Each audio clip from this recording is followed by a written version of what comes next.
What's up, Lottie Dottie, everybody? We on all the social media platforms today. I felt like everybody need to hear what we today. Let me see if I can't. Okay, that's cool. See what that looks like. All right, let's just do it that way. What's up, brothers? Good afternoon. It is 1 minute past afternoon. So good afternoon to you guys.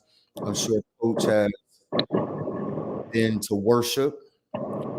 Leroy has several worship services because I always get the posts.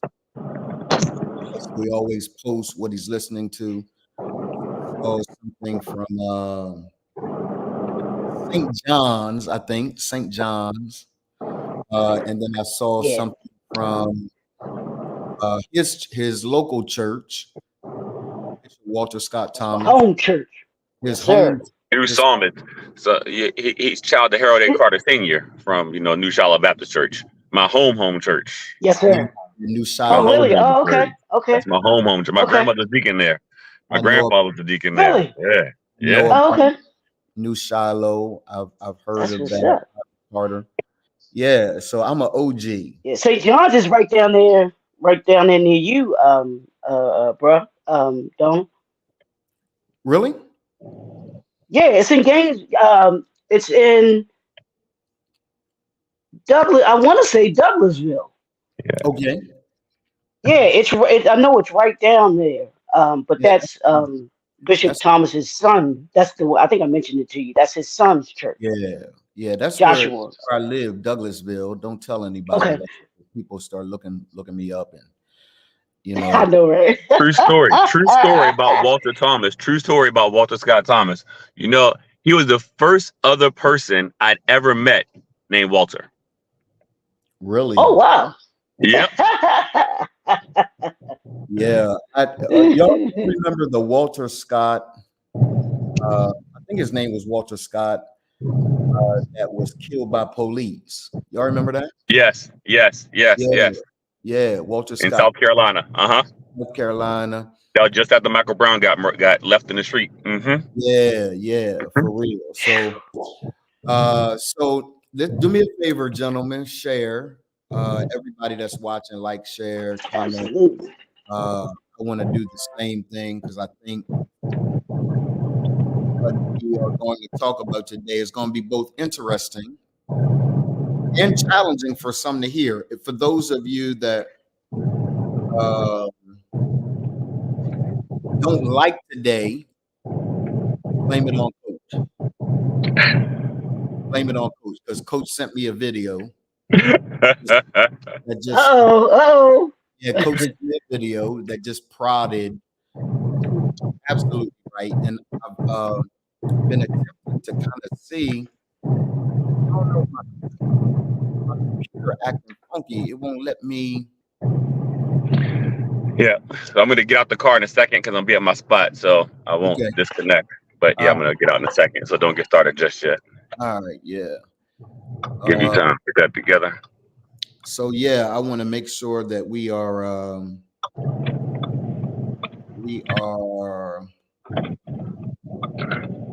It just reminded me. This is gonna be perfect for today. It just reminded me at a therapy appointment in 48 hours. So it's my phone is reminding me, boy, you cray. You need somebody to talk to. Unload all of this. Let me see. Those of you that are watching, do me a favor, like, share.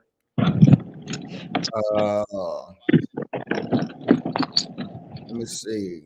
Followers. Yeah, followers. That's all I need.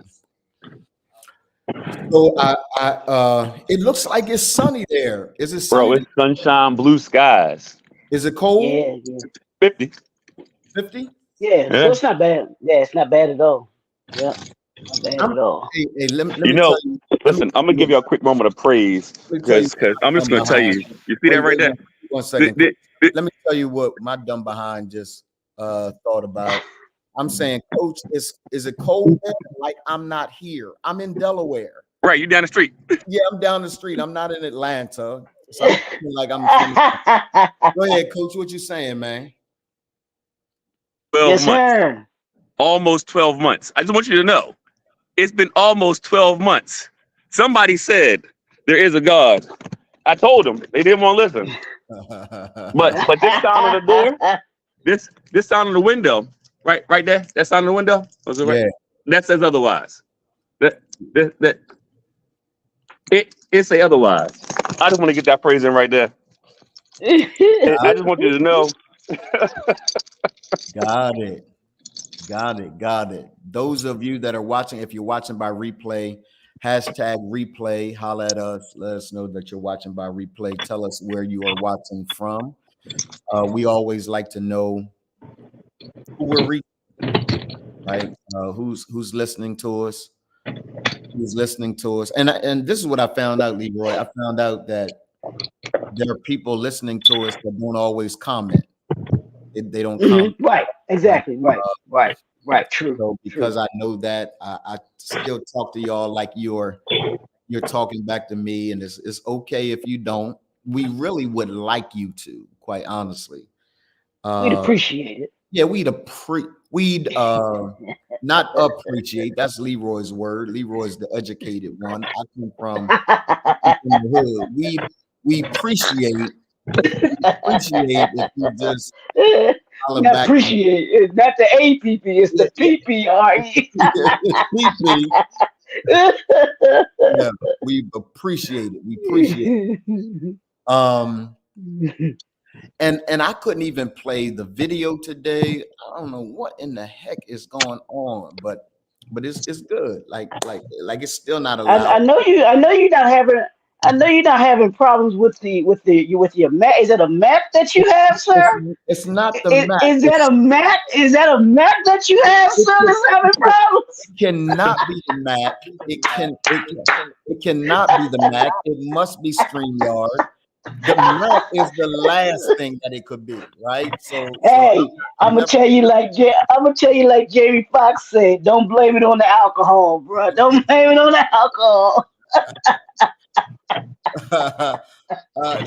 Yeah. Don't blame it on something else. Blame it on the alcohol. So I see people are populating. Boy, it takes a while for Facebook to let people know that it takes a minute. It can be rather irritating. But here's the deal. So let me find out how you guys weekenders are going. Coach, and this is kind of a crazy question, but it really is something that's on my mind. Does Sunday begin the week or does Monday begin the week? Which Monday. Is the first day of the week for you? Monday. Leroy, which is the first day of the week for you? Sunday or Monday? Sunday.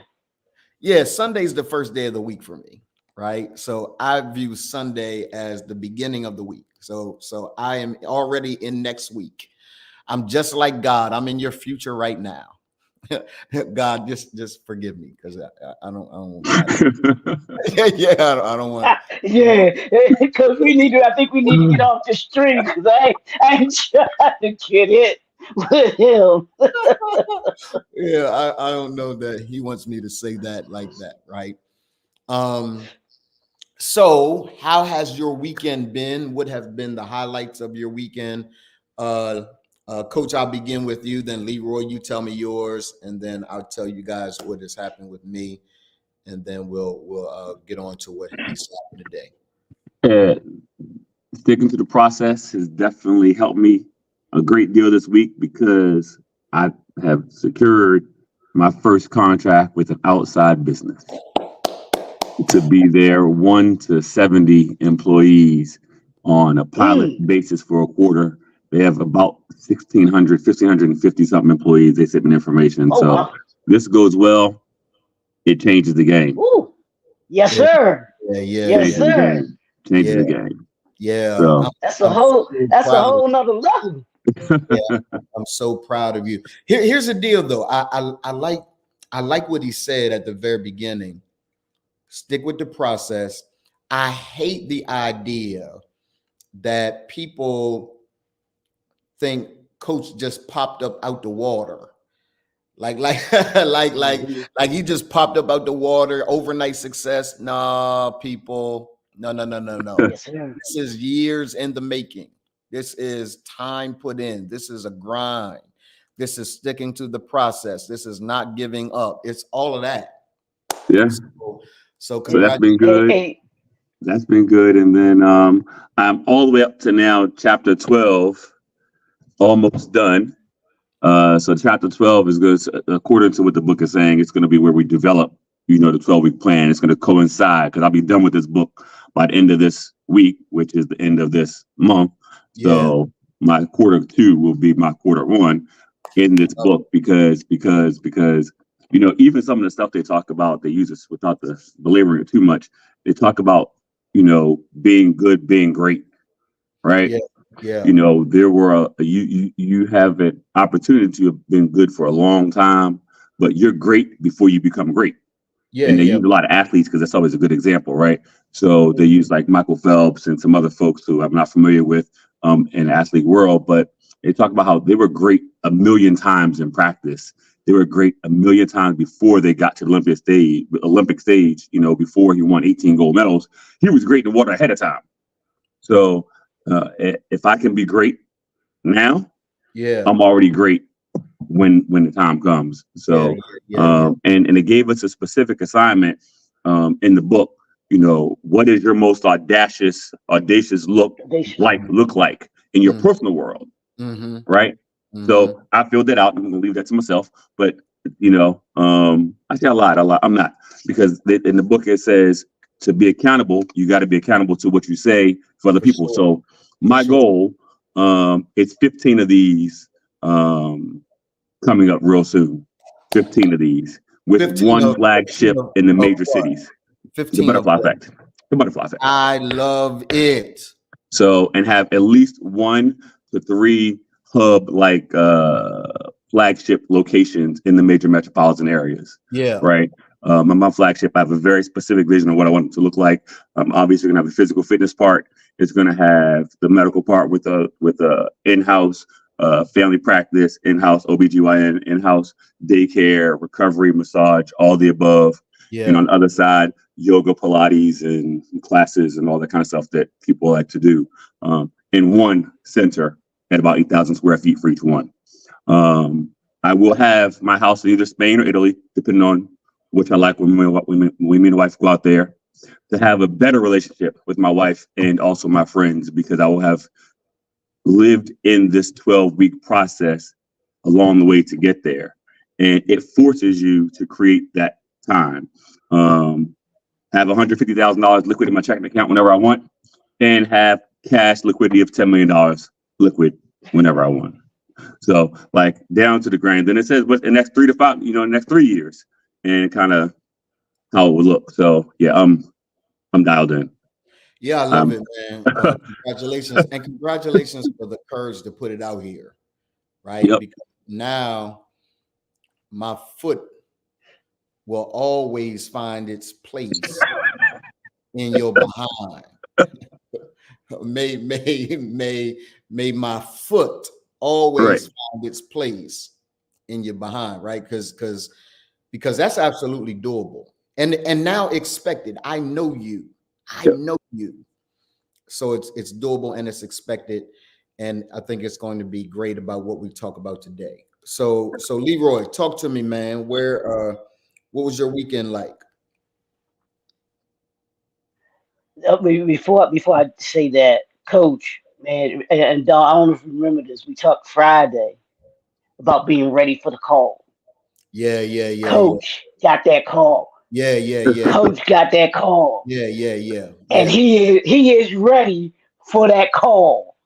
Yeah. And ready to take on that and do that. So kudos to you, Coach, man. That is awesome to hear, bro. I'm elated for you.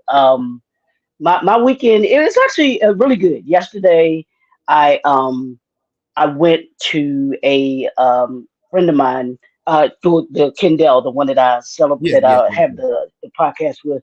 She's 4 years cancer free.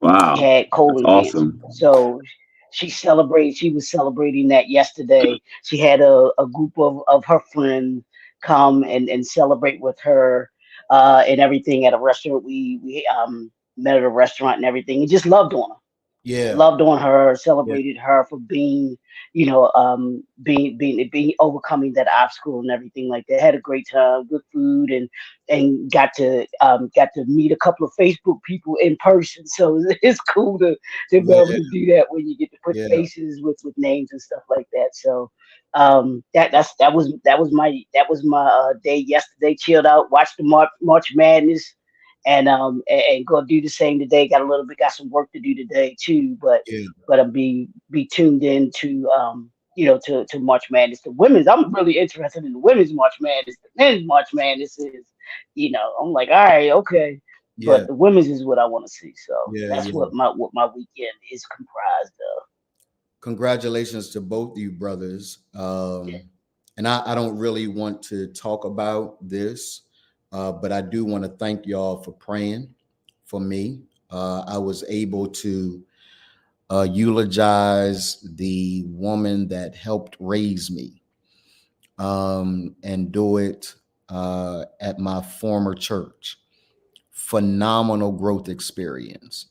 Phenomenal growth experience. So I want to publicly thank my family, Delia, Tina, Charles, Andre, Lynette, that gave me the opportunity to eulogize their mom. I was able to talk about things that were incredibly personal, right? She loved Pepsi. So I was able to talk about the time that we were down in the basement with a good old house party. Y'all remember that basement house parties? And as young people, we grinding on the Mm, walls, mm. uh, they smoking weed, and because we were unsupervised, wasn't nobody home.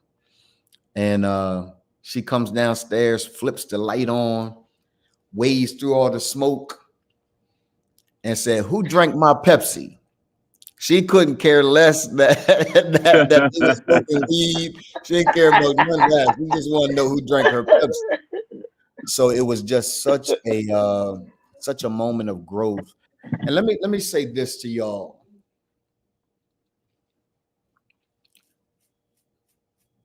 Um, and it's a perfect segue to what I really want to talk about today. Uh, I wanna. Where's that at? Here's the title of today. I thought I already put it up here, but clearly not.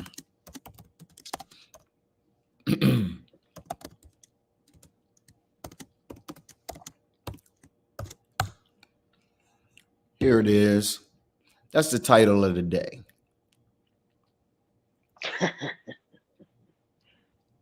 Who can tell you what to do? And while we are casting live on all of my social media platforms, my personal page, my business page, the Reman Group, YouTube, LinkedIn, X, or Twitter, somebody needs to write Elon Musk and tell him just let X go, because that just doesn't even make sense. Go back to Twitter.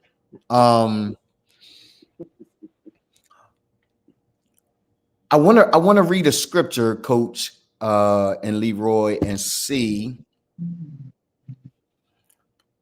if we can dissect this as brothers today. It's in Matthew chapter 8, verse number 9. This is the New King James Version of the scripture. Jesus is met with a guy whose servant is dead, right? And Jesus says something you very rarely hear him say, right? Jesus very rarely says this, but he says it during this instance. He says, "Hey, I'll come." Like where is he? I'll come. And the centurion says this. He said, "Man, I don't need you to come." So I don't need you to come. If I was a coach, if I was to Mortonize it, right? He's clear, like, man, you busy. Like you are the savior of the world. You're busy. You got a lot going on. And by the way, this a lot of today's conversation is going to be for those of you who've decided like you could never be a part of New Psalmist because New Psalmist is too big. You could never be a part of Canaan because Canaan is too big. Like you need a pastor that you got to touch and that you can have his cell number. You could never be a part of the Potter's house because it's too big. Listen to me.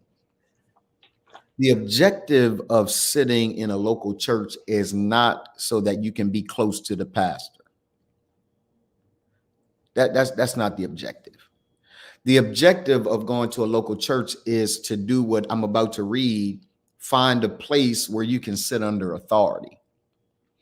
For men in particular, because that's who I work with, for men in particular, we have sometimes a very difficult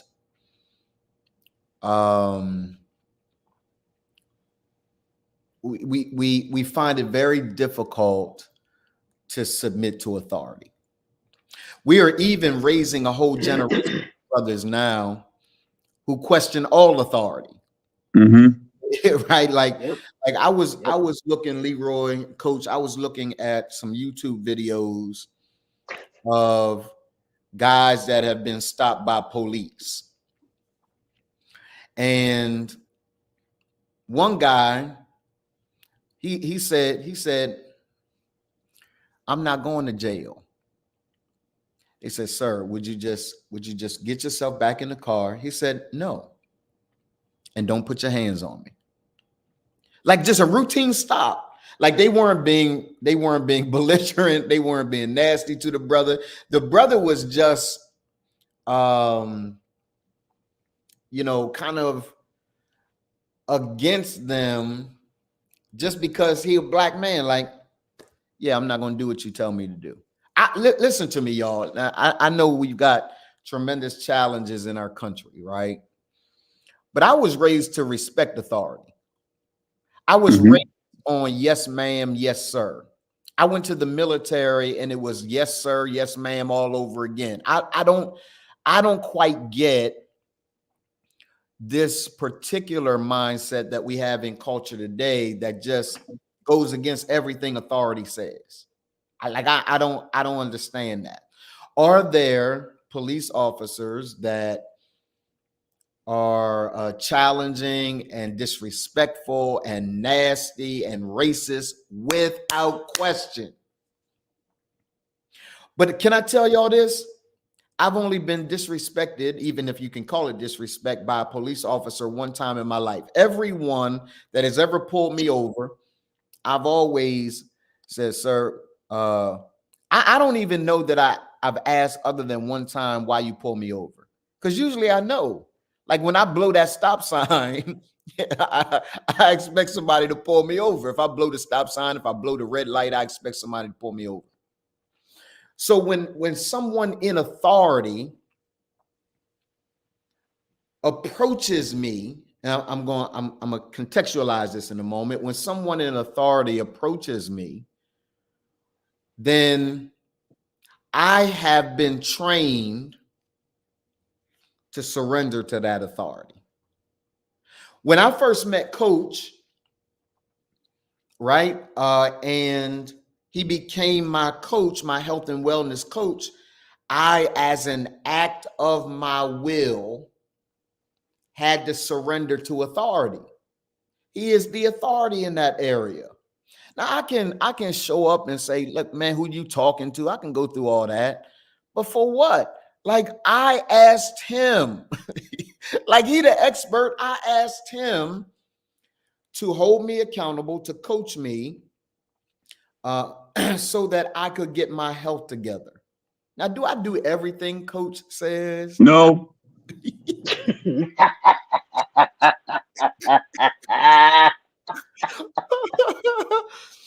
I don't do everything that he says. But I tell you what, the majority of what he says, I do. Right? And if I have a question about something that is monumental, I don't bother him anymore about little detail stuff because quite frankly, like I know what to do. Like this isn't something where I don't know what to do. If I don't know what to do, I'm gonna call him. Like, hey, I'm thinking about this. What do you think? Or I'm feeling this in my body. What do you think? It's probably this. So he and my doctor work together, right? So he knows what my doctor is saying. My doctor knows what he's saying. They work together. They've never met, but they work together. Here's the deal. If you are going to be successful, Coach sent me a video today that is responsible for today. The video was Eric Thomas talking about Mike. You know, well, I got to say Michael Jordan because there are a couple of Mikes. Mike Jordan, Mike Jackson, Mike Tyson. Mike Tyson. So there are a couple of Mikes, right? I know everybody want to be like Mike. They talk about Mike Jordan. No, Mike Jackson was phenomenal. Mike Tyson was phenomenal. So I want to give everybody their respect. Here's what he says. He said, Mike was a great individual player. I'm kind of paraphrasing. Yeah, paraphrasing, right? Mike was a great individual player, but he didn't win a championship and championships until he had a coach and became coachable. Two things, right? He had to have a coach, but then having a coach without being coachable doesn't really mean a whole lot. So there are a couple of things I want to talk about today, and I want to use this scripture kind of as a launch pad. Coach, I'm coming to you. He says this. He says, For I also am a man under authority. So I want everybody in the chat to kind of highlight that in your Bibles, type it in the chat. I'm a man under authority. He said, but then he says this, Leroy, it's the craziest scripture because he's talking about two separate things, but not really. So he says to Jesus, now you ain't gotta come. I'm a man under authority. In other words, I understand authority. I got somebody over me. And I also have soldiers under me. Watch this, Coach. Don't miss it. He says, and I say to this one, go, and he goes. I say to another, come, and he comes. I say to my servant, do this, and he does it. But what most people miss about this scripture, Leroy, is he qualifies his right to tell one to go and he goes, another to come and he comes, another to do this and he does it. He qualifies it by saying, but I first had to position myself under authority. There's something about men that want to tell one to go and they go, one to come and they come, one to do this and they do it. But they don't want to be under an authority that actually qualifies them and positions them to be able to say that. You can't, brothers, listen to me, #replay, sisters, listen to me as well. You can't be successful in leadership, leading others, unless you are willing to first be led. Come here, let me talk. Y'all don't like this teaching. No, today, I'm in. No, not you. I'm talking to the audience, right? Okay. What qualifies us as men to lead? And so, ladies, I'm gonna give you a cheat code. I'm gonna use Leroy's language. This is Leroy's language, right? Don't blame it on me. If you don't like it, Leroy said it. If you like it, I just said it. But listen to me. don't, like, if you have a man come into your life and he can't tell you who he submitted to, Leroy said, run from that man. Mm-hmm. Leroy said, run.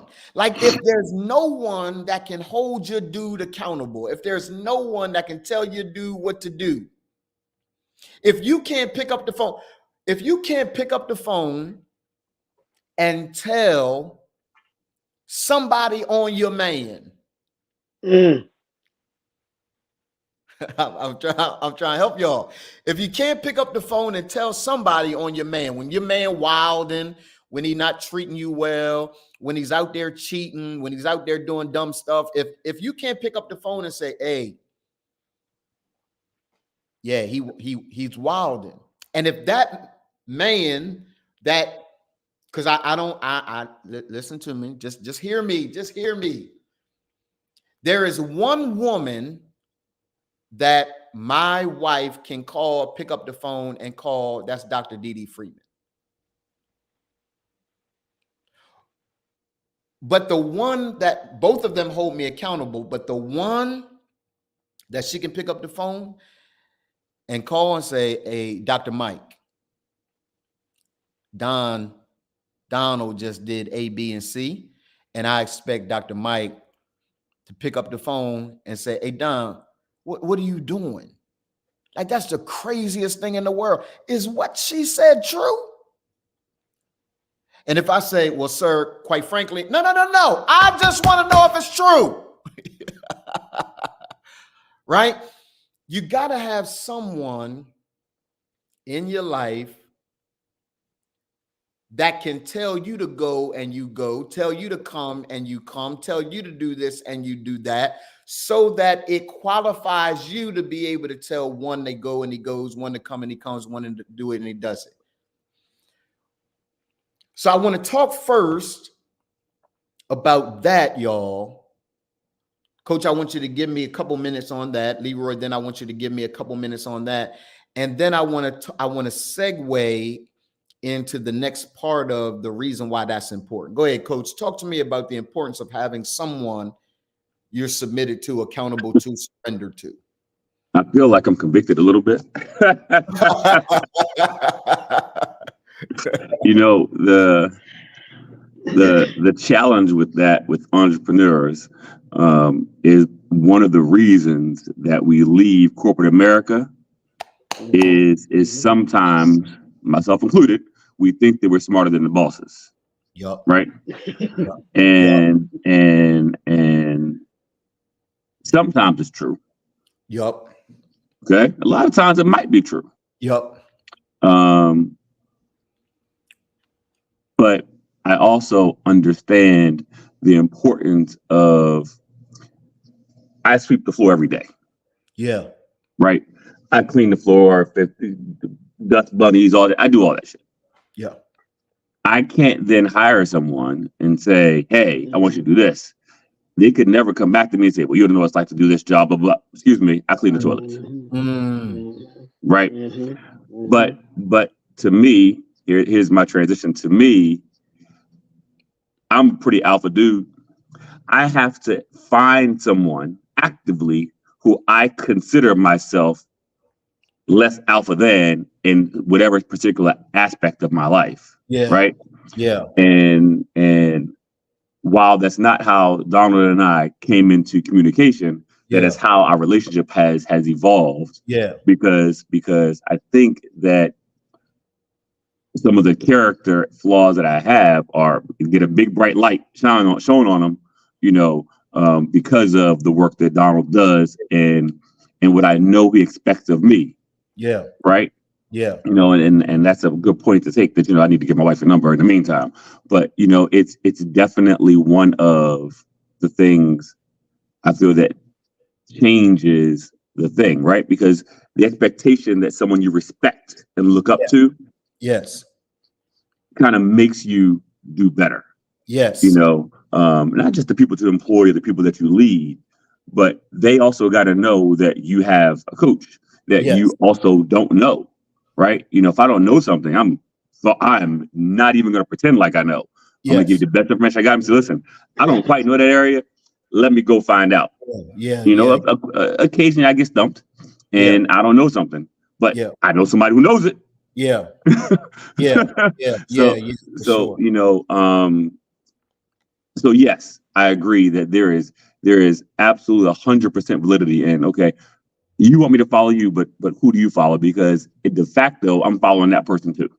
Woo! De facto, I'm following that person too. That's right. Because if they're influencing you and you're influencing me, well, I need to make sure that, you know, that matters as well. So, it may not be at the job. It may not be, you know, exactly the personal life. Like you can call my mom and tell her you want. I don't give a shit because, you know, we have our disagreements. You know, but there are maybe two people in the world that I'm going to if their number shows up on my phone. Because you like, it's like you already know. Like, I don't know, maybe the spirit comes into you at that minute when that phone call comes and it's you done some shit. And you know you done some shit. And that phone call comes like, fine. Hello. It's like you already know it's coming. So there might be two people, right? That could happen to, you know, but there is absolutely positively a fact that you got to answer somebody because you don't know it all. If you're at the top of the food table that you're sitting at, then you need to find a new table. You need to find a new table. You know, and I'm gonna bring in one more thing because I wrote it down the other day because I was talking about it with somebody, and we were debating on the intelligence of Kevin Samuels. You know, he said some brutal stuff to people all the time. I don't say brutal. I say matter of fact. I don't know if the because I don't think it was disrespectful. I think it was just matter of fact. But he lined out what his idea of a high value man is. Every woman was high value man, right? Because value, sometimes that word people equate to money. That's not all of the puzzle that he says. You know, if a man makes $100,000 a year and he's been doing it for a sustained amount of time, 3 to 5 years, he is accepted in a group by other high value men. He has a network, he has visibility, and he has utility. So that means if he's valuable to the group and accepted by other high value men, and he has utility to that group of men, that means that he has a part of the wheel as the thing is turning. He's not greater than anybody else. He's not less than anybody else. So you have to be valuable to what you're doing. And that means that there is somewhere else that you can go to be more valuable and add more value, you know, to yourself. So there has to be somebody better. There has to be somebody bigger. You know, maybe it's not in the fitness industry, but maybe it's in the XYZ industry. And you can use that as an example. Like my friend Yusef, right? He's in financial services. He's really, really exceptional at what he does. You know, and we talk maybe once a quarter. You know, we talk about everything. Family life. He has a successful family. You know, he's got 4 kids, lives, you know, whatever. But, you know, when I'm able to poke his brain on different ways to present the business and how to get it other places, he gives me ideas that I've never even considered. But then he also reaffirms some of the things that I'm already doing. Right. So having that one person one step above where you're aspiring to be, to be able to give you that feedback and tell you that, okay, you're doing good, but you ain't doing good. You know, it keeps you grounded somewhat. You know, it's one thing for me to walk in a room full of fat guys and be like, okay, I'm the alpha. But if there's a bunch of other fit guys around, that's a different story. It's a different conversation. Right. So hopefully that didn't sound too convoluted. No. I love it, man. Because I 100% agree. And that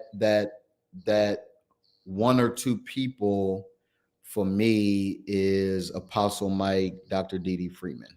Like that, those are the people for me. What's up, Dwight? Good to see you, man. And if you genuinely have, if you don't have that, you got to find it. Now I'm gonna go into something a little deeper after Leroy speaks, but Leroy, talk about the importance of having someone to whom you can be held accountable while you are holding these other people accountable.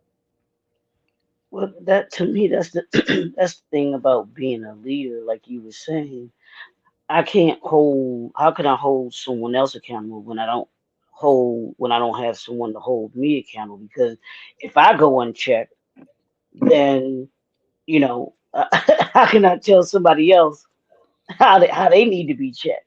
Mm-hmm. And that never made, that was never, to me, that never made sense to me. Because like when you hear in those social media streets, as they say, when you hear these dudes talking about, well, don't nobody check me, I'm the man. Dude, sit down and shut up, Mm-hmm. because you sounding stupid. Mm-hmm. Nobody check you. There should be someone who you deem that can hold you accountable Yeah. for your actions, for your responsibilities, and all those things. There should be someone. And if you feel as if you big and bad enough not to have someone, then yeah, nobody needs to follow you. Yeah. Truly, nobody needs to be. Nobody needs to follow you. And the reason I tell sisters to run is because dudes that have that mindset that they don't have to be accountable, and that they don't have anyone who has authority over them, or someone that they submitted to, they feel as if they ought to be all end all. Like Coach was Yeah. saying, Yeah. they think Yeah. Yeah. they Yeah. they the butter and the duck, you know. But no, The butter the and the smartest duck. Hold on, and hold the on, duck. hold on, What? hold on, hold on, Oh, hold on, Yeah. hold on. Yeah. Yeah. Stop. You cannot go past that. No, sir. I'm not letting that happen. Bruh, the butter and the duck. and the Yeah. duck. What is that? The hell? That's the fattiest bird on earth. You talk about butter on it? The hell?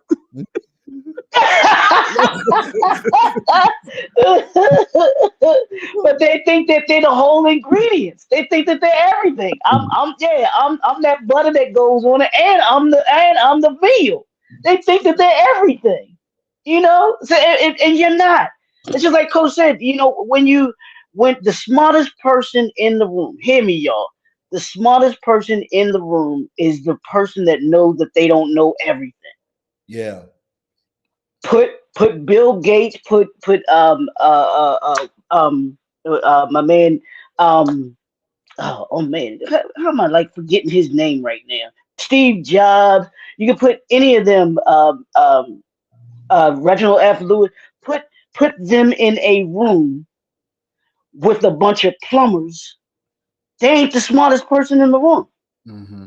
They can tell you how to do certain things when it comes to the business aspect of it, but they can't tell you nothing about pipes Mm-hmm. and this, that, and the other. So we all have to be willing to, your YouTube said it perfectly. Donald's like, look, I'm health thing. That's not who I am. So I have to be willing to sit down and listen to Coach, because this is what Coach does each and every day. He studies it. He knows this stuff in his sleep.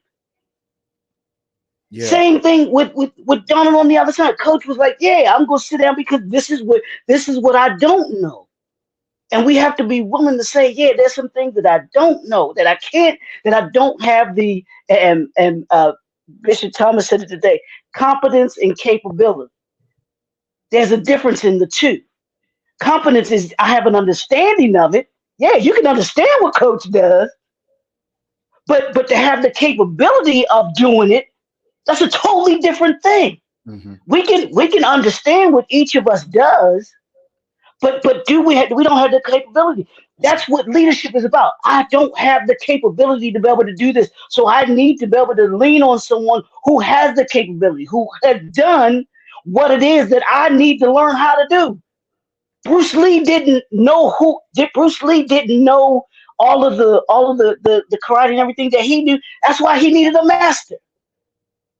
You talked about Michael Jordan. Michael Jordan, he could play the game. Absolutely. Outstanding. He was the man. But he didn't have any championships until he understood, hey, I need a coach. I have to be willing to listen. And then I have to be willing to use those that are around me to help me to be able to get what I need to do. He listened. He listened to Phil Jackson. And it made sense to him. It's like, yeah, Magic Johnson, same thing with Pat Riley. He listened to him. Kobe Bryant, same thing. They were willing to listen, and they were willing to say, you know what? Yes, I have this athletic ability, but my athletic ability doesn't mean that I can do everything. And if I want to continue to get better, to be great, I've got to listen to someone who can get me there. Let me ask both of you this. What is a coach for? Leroy, you're talking, so you can continue. Then, Coach, I'm coming to you. If I'm going to hire someone that is going to coach me, what is that coach for? I think that a coach does a couple things for you. One, a coach helps you to be able to see where your weaknesses are. A coach helps you to be able to plan out and prepare for what it is that you're trying to do. And then the coach, the last thing is get you to where you're going. You ever, well, every boxer in his corner has what? A trainer, Mm-hmm. right? And that trainer is looking at what the boxer is doing when they're in the fight. Prior to the fight, he's giving the boxer instruction on what he needs to do. Hey, we're fighting this opponent. I need you to work on this. I need you to do this. He's susceptible to the jab. So what we're going to do is we're going to set up that jab that I know that you got in order to be able to get you to be able to have your best chance of winning. He prepares you for the fight so that you know when you're in the fight the things that you've already done and need to do in order to be able to be successful. That's good. To me, that's how I see it. That's what I see a coach doing. Coach, he's there to see your blind spots. Yeah, Donald. Yeah, Leroy. You all need to do A, B, C, D.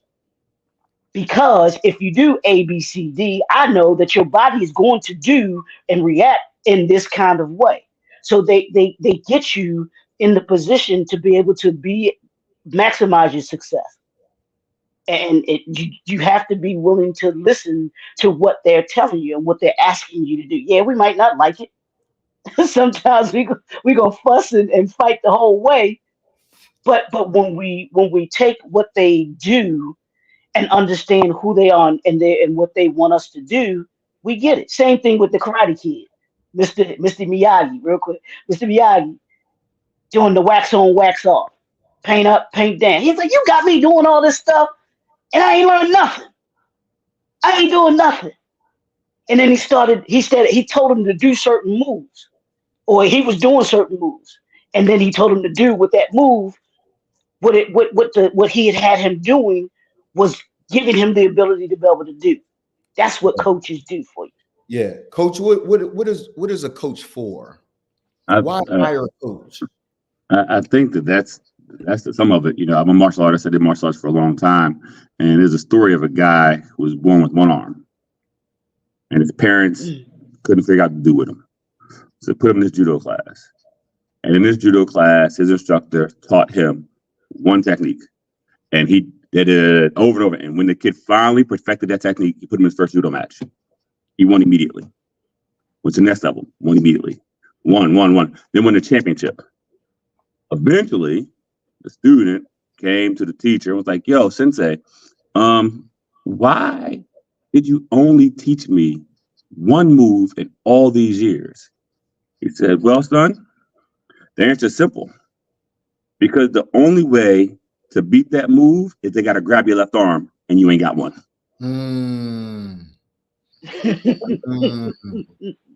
Right? So your coach is going to put you in the best possible opportunity for success, right? I can relate to Donald. Donald can relate to me. You know, one of my biggest vices growing up through life is I'm a flirt and I got women. That's what I did, right? You know, and because of, you know, of how Donald was able to explain to him, say, yeah, but Walter, that's not all that you are. He told me, Walter, you may be 6 feet, you may be handsome, green eyes, all that shit, but that's not all that you are. You know, and to me, no one, like in my 45 years, has ever explained to me why that's not all that I am. Right.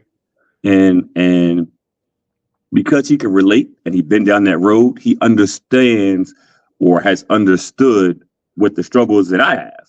Absolutely. And we ain't got to talk about all the fuck shit, but but because I know that he knows, and I can relate and understand and respect that.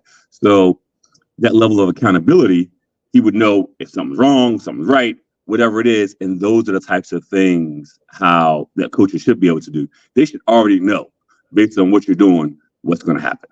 Yeah. Like, I can look at somebody when they come in their first day to me and say, hey, Walter, I'm blah, blah, blah, blah. Great. It's going to take you this amount of time. Do you want to do it? How do you know we ain't worked out yet? I can listen to how you talk. I can look at how you stand. I can listen to how you eat already. All these, I already know. Do I get surprised? Sometimes. But do I miss? Not very much. If I say you're going to weigh 152.4 on Monday, and it's 3 Mondays before, and I'm calling it you going to weigh 152.4. Yeah. And when it happens, you'll be astonished. I'm like, I'm not surprised. Math is math. Science is science. What your ability is what your ability is. So having someone who knows, hey, I already know what this is going to look like, Walter. You're going to be successful. Watch out for these bitches because they're going to come. Yeah. He can relate. He's been there. He understands. And I can respect someone who walked the same journey. And that's what a coach should be, right? A coach can't be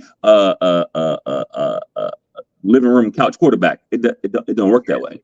Yeah. Everybody could talk about, if I was a quarterback, I would have done X. No, you wouldn't have. You wouldn't have been to the gym.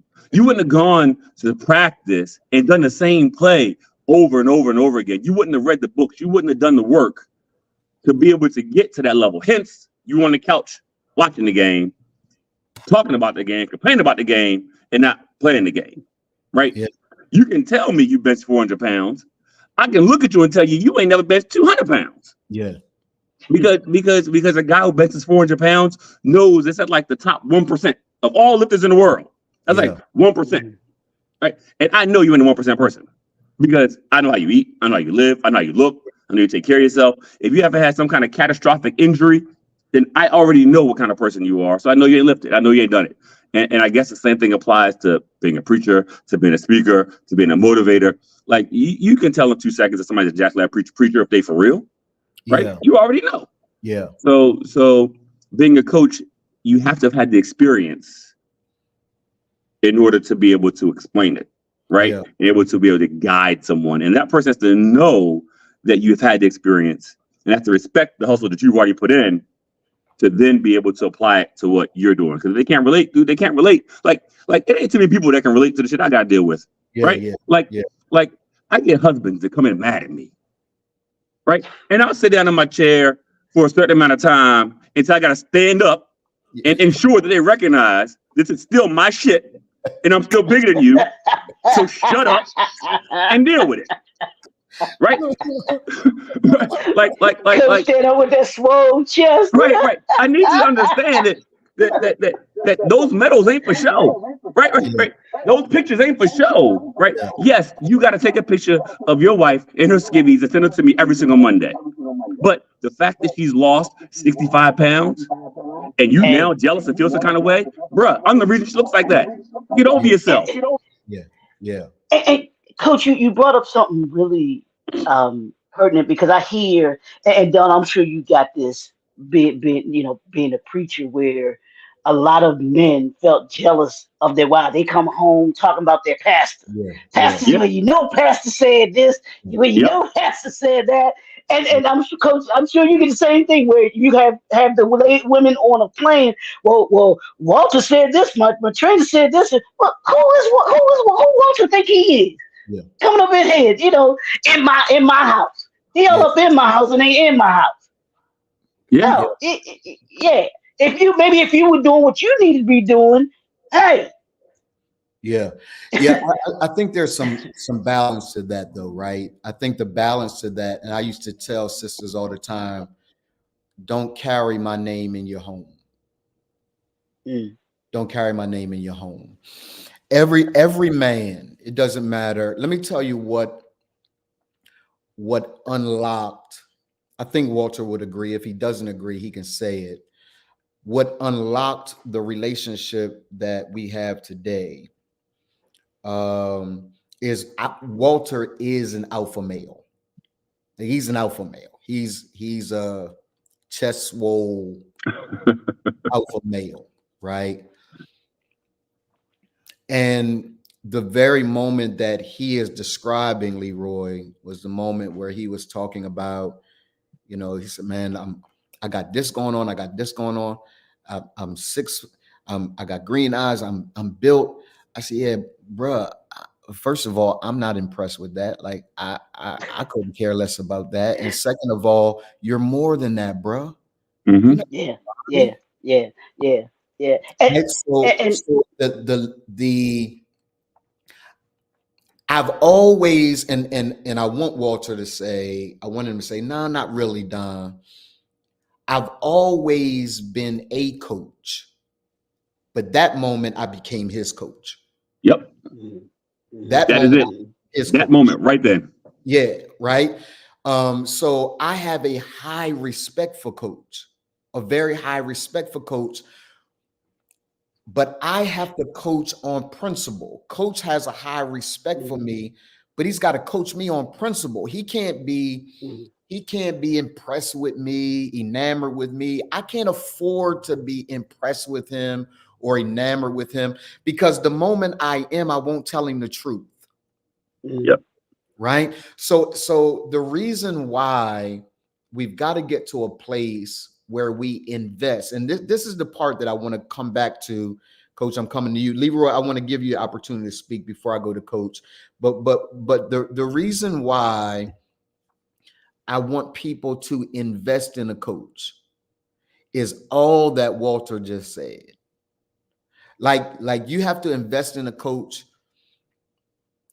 I'm going to make this is gonna sound real arrogant, but y'all can handle it, right? I'm gonna make millions of dollars because of the challenges that I've had, Mm-hmm. the embarrassments that I've had, right? The things that I've done wrong. Because quite frankly, if I was a butt ugly dude that ain't never had women, Coach can't identify with that. Like, bruh, he would be able to tell me, Don, you single because nobody wants you. There's a difference between being single and operating in honor because because I got so many options. Yeah, bro, you ain't got no choice. Like Right. ain't nobody interested in you, right? So because I'm a guy who has done crazy stuff out here, and because I'm a guy who was able to, through his own signature process, become the man that he is today, I can have some level of influence in Coach's life, right? So, Coach, I want you to think about the reasons why a person should invest, because there's one thing to say, hey, you need a coach. And Leroy, I want to come to you first, man. Deal with whatever you wanted to talk about. But why should a person invest? Because let me tell you what I've recently come to. I had a coach tell me one time, and I quoted it recently. I will no longer give advice as a complimentary service. What I offer to the world costs me. It costs me my reputation. It costs me books. It costs me at least $100,000 in coaching and mentorship over the course of, like, it costs me. And I think it is crazy to continue, and this is for y'all too, right? To continue to give what we give away as if what we give away didn't cost us. People have to invest, because the other thing that I've learned is people don't really honor the coaching relationship unless they're invested. Mm-hmm. If they're not invested, they're not going to do the work. It's a waste of time. It's a waste of, but when they've invested at a high level, that's the reason why our programs are so high. When you're invested at a high level, you're not going to waste that money. You're going to show up like, yeah, I don't care if he meeting 7 days a week. I'm going to be there. I don't invest it. I don't put myself out there. My wife said to me today, she's going to a wine making event with her girlfriends, right? And She said, I can just kind of, I'm a homebody. I can just kind of hang at home. But listen what she said, Coach. She said, I paid my money though. I paid my money. So because I paid my money, I don't even feel like going, but I'm going. I paid my money. So Leroy, talk about the importance of investing. And let's deal with this too. I'm gonna give both of you the last words because we're past time. So I'm not gonna have any final remarks. I'm gonna let both of you have the final remarks today. Talk about how out of alignment we are when we are expecting people to pay us, but unwilling to pay the people that we need to pay. Like there's no alignment in that. So Leroy, I'm coming to you, Coach. You're gonna have final words today. All right. And I'm gonna log off. Leroy, I'm coming to you, man.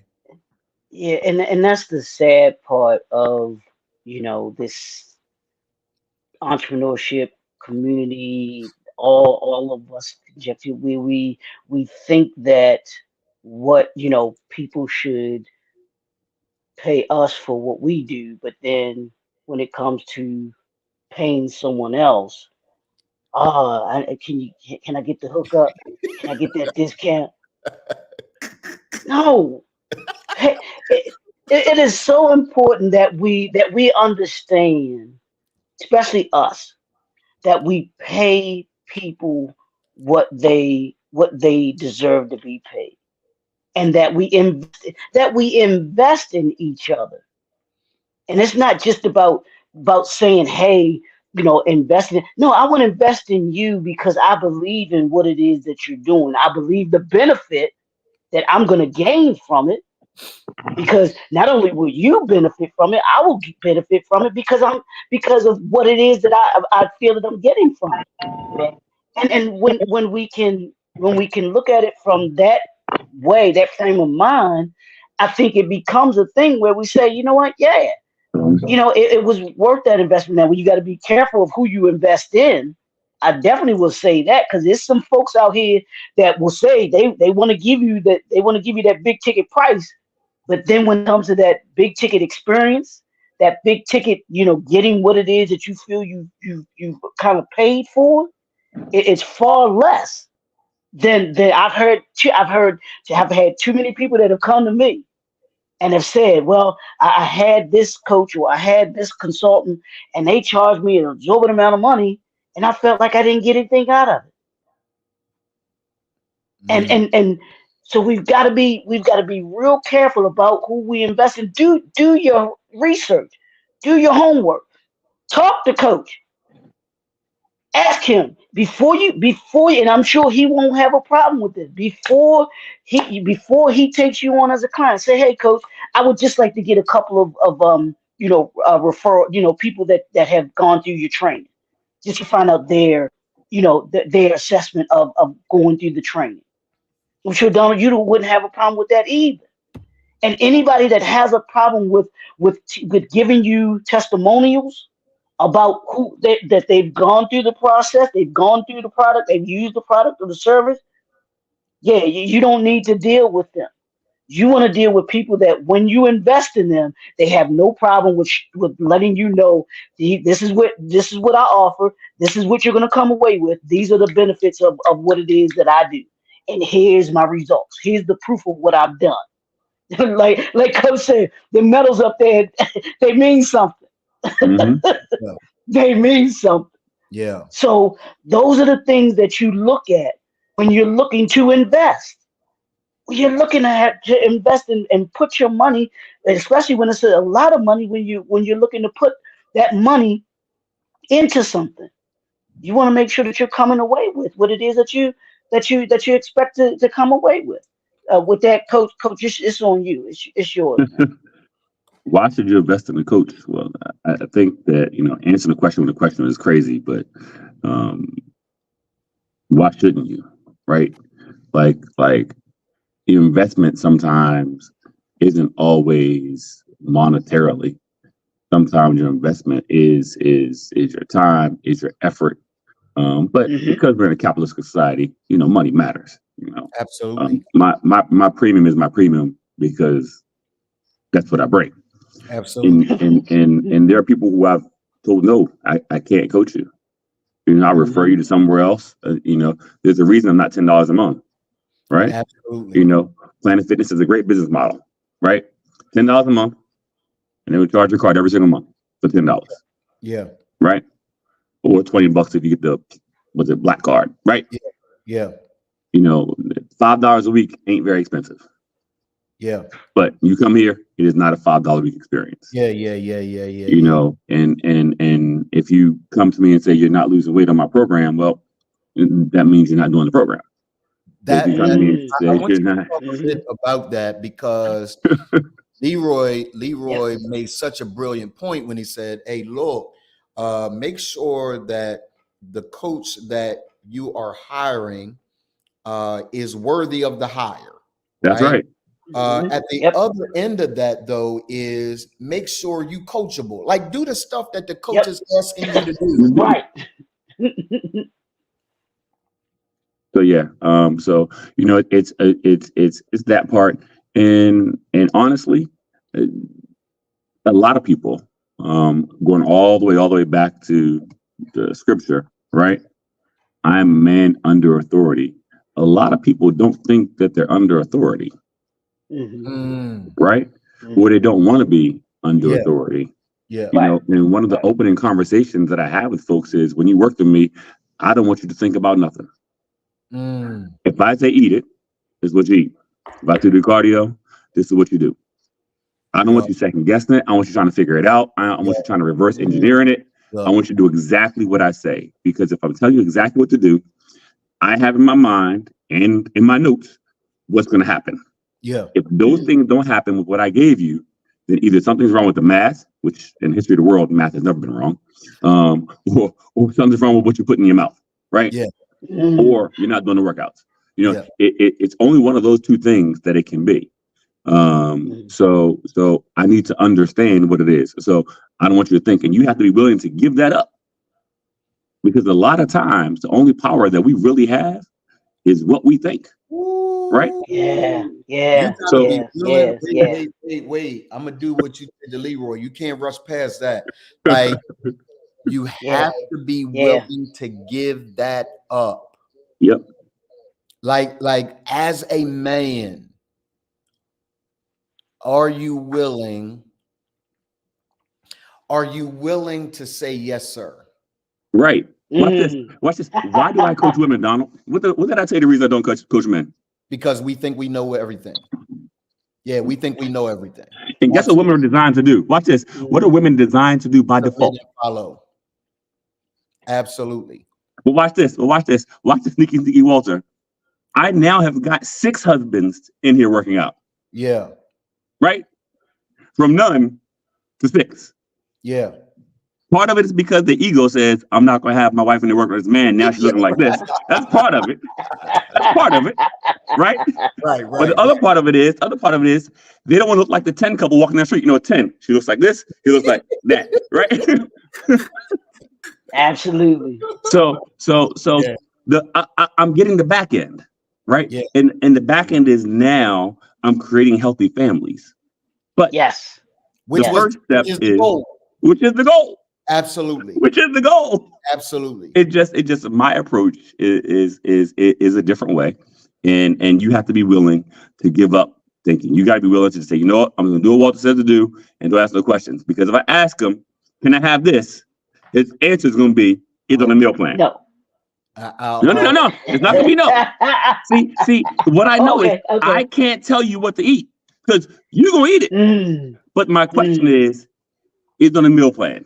And I'll wait. I like that. Coach. And I'll wait. I like that. Coach. And I'll wait. And I'll wait. And the first one talks loses. And when they say no, I'm going to say exactly. Then they go say, but can I have it? I said, you get to make that decision. I can just tell you it's not on the meal plan. Yep. Look at Don. Look. I know. You see that bottom lip poking out, Coach? You see that bottom lip poking out? He just poked his bottom lip. I'm feeling attacked. No, and sometimes even me, right? Sometimes that pride creeps in. Like when we have our Wednesday sessions, sometimes that pride kicks in. Like 2 weeks ago, I had people in here, they were doing the sessions in the back, and we're on our call, and you asked about, our finances, blah, blah, blah, blah, blah. And I read them out, Yeah. Was I uncomfortable with it? I mean, a little bit, Yeah. partly because I'm not where I want to be, right? And it's not where I hope to be. Yeah.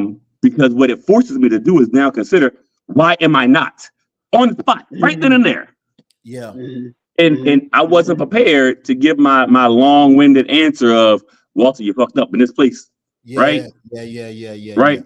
It's more of that, you know what, just rip the Band-Aid off here. This is what it is. Yeah. And digging into that level of accountability in whatever facet of your life that you're trying to improve, you have to be able to do that to someone who's in a position of authority. You can't do that to equals. It doesn't work that way. You have to have submitted, been under a mission under somebody else, right? Yeah. Absolutely. To be able to get to the next level. Yeah. I think that's it. The point, right? The point is, like, that's what I do well. That's what I'm called to do. I am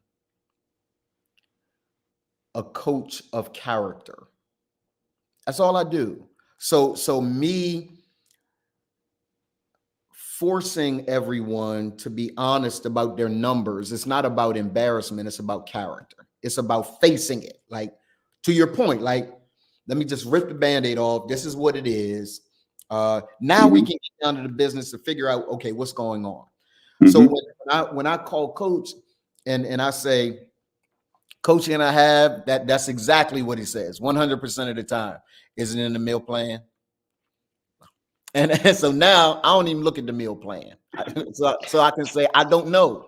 I don't know if it's right. But you telling on yourself though, because if you ain't looking at the meal plan, you tell coach you don't know. He can be like, well then what you eating then? Coach knows that I am 100% submitted to authority. There's nobody that has my ear as it relates to health and wellness than Walter Sellers. I don't listen. I just don't listen. Right. First of all, I think if you're going to coach, and this is for people that are watching, right? If you're going to coach, be a full embodiment of what you're asking people to do. Come on. I have a problem with fat coaches. Yeah, you can't. I do 100%. You already know this. I already know. like, dude, what you gonna tell me? Because here's what I know. I know when there's never been a time that I've said to coach where I've whined about something, and I whine all the time.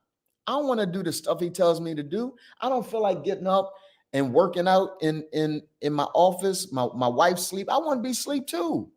I don't feel like doing that. I don't feel like running by him, whatever I'm going to eat. I don't feel like doing that. My wife now buys particular steaks, right? Vegetables that are particular, right? So he said to me one day, I said, Coach, look, man, I just want to eat what I want to eat. He said, fine. You came to me telling me that you didn't want to go back to where you was. Fat behind. Fat boy. And so he didn't do anything but bring my own words to me. Those were my goals. They're not his goals. They're my goals.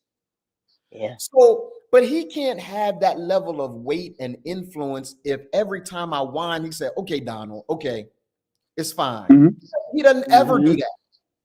Never has he said, I'm okay with you doing whatever you want to do. So for me now, this is the last thing I want to give y'all. What's up, Mike Norton? Good to see you, man.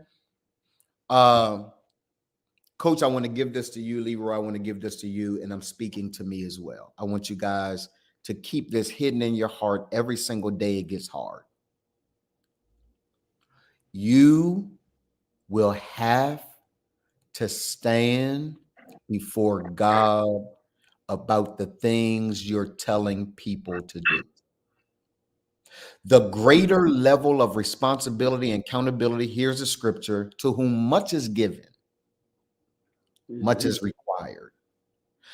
I came to terms, my spiritual father said this today during his message. I came to terms with the fact that Coach don't have to stand before God for what I tell him. I do. This assignment that I have to Coach Walter Sellers is a divine one. And it's one that I'm going to have to give an account to. So if I let Walter just do whatever he wants to do without me checking him about a thing, then I got to stand before God about that. I couldn't care less whether Coach get upset with me, offended with me. Don't none of that matter to me. He doesn't care whether I get upset with him, offended with him. That doesn't matter to him. I got to stand before God. And when we begin to look at business that way, like businessman in the Hebrew is also the word that means man of faith. So I got to stand before God about this business, this purpose that he's given me. Leroy, you got to stand before God about what you tell people as a coach and consultant. Coach has to stand before God as it relates to what he tells me to do. He can't afford to be moved by my whining, complaining, and being upset because it ain't about him. Gentlemen, this ain't about us. Yes, this sir. is about the one who asked us to do it.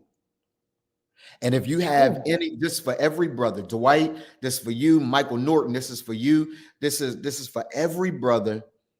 Those of you that are watching by replay, this is for you. Listen to me. Even if you don't believe it, that's something you need to work on because you're going to stand. You're going to stand. And when I stand before God, I want a clear conscience about what I told every client to do. I want a clear conscience with regard to what I tell Leroy to do, what I tell Coach to do, what I tell Dwight to do. I want a clear conscience. I want to be able to stand before him and say, I did what you asked me to do. I don't want to stand before him and stutter. I want to stand before him being really crystal clear. You asked me to build a nation of character. And I did that to the best of my ability. Did I miss it sometimes? Yes. But am I afraid? It goes back to my thing with Coach. I ain't scared of you. I took the challenge. Almost. Yes. You ain't. I'm just saying, you're in Delaware right now, right? I'm in Delaware right now. I'm coming. I'm Hold coming. on, look. I'm here right now. I'm not coming today. Tell him, Coach. I'm here right now. And look, and bring some canned goods. And bring some canned goods for this food drive. Come on, and bring some canned goods for the food drive. I'm not coming today. It's my day off. It's my day off. And bring some canned goods and come get this work. I am going when I do come, I am going to bring some canned goods. How long's the drive, Coach? Till Saturday. To this coming Saturday. Okay. All right, y'all. I pray that y'all receive something today. Listen to me. Hire a coach so that he can. I didn't say get a coach. Don't go get somebody that's you want to pay $5 a month. Don't do that. Don't do that to yourself. Because the one thing Leroy said that I want to highlight and I want to put a different, not a different spin, because he's absolutely right. I don't hire people because I want to help them out. Like I didn't hire Coach because I wanted to help him. I wanted to help him out. His business ought to be able to stand with or without me. I hired Coach because he's the best in the business, and I was more interested in me getting help. Do you understand? So a lot of times we say, invest in Black business, and I agree. Leroy and I agree with that. We absolutely 100% agree. We trying every single day, right, Leroy? We trying every single day to make sure we're investing in Black business. At the end of the day, my payment may go to coach, but I'm investing in me. Mm-hmm. I'm investing in me. So I don't want anyone to think when you pay my price, you doing me a favor. You ain't doing me no favor. You investing in you. You're the one that needs a painkiller. Mm-hmm. I'm the one that needed to make sure my belly wasn't like the Dunlap. Where your belly Dunlap your belt.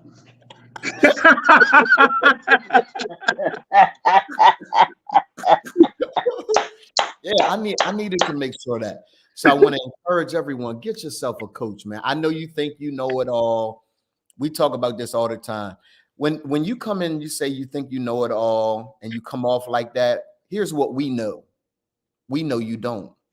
We know you're afraid. You're hiding. You're afraid. You're afraid. Because I was. Hold on. I was. But yeah. I know. I know the signs. Yeah. Me too. So let's do what we're supposed to do to invest. I got so much revelation this weekend, and it was a pivotal moment for me this weekend. And I am better than ever, more committed than ever, more confident than ever, more clear than ever, more cleansed than ever. And I want you guys to take advantage of all this that's on me.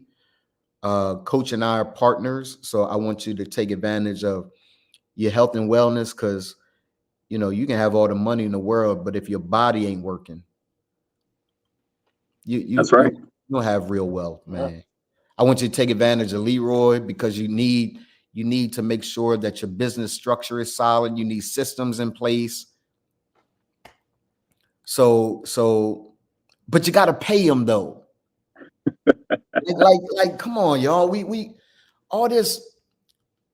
Come on, man. So I'm not going to go off on a train. Thank y'all for tuning in today. I love and respect y'all. Do me a favor. I want you to ask yourself this question for the entire week. Who can tell you what to do? Don't when you go on live, when you click off, don't go off, Don. It just hit me just now, something else. So stay on after you go on live. Once you click off live. I'm gonna end the stream right now. Love and respect y'all. Talk with y'all soon. All right, brothers. Peace. Peace.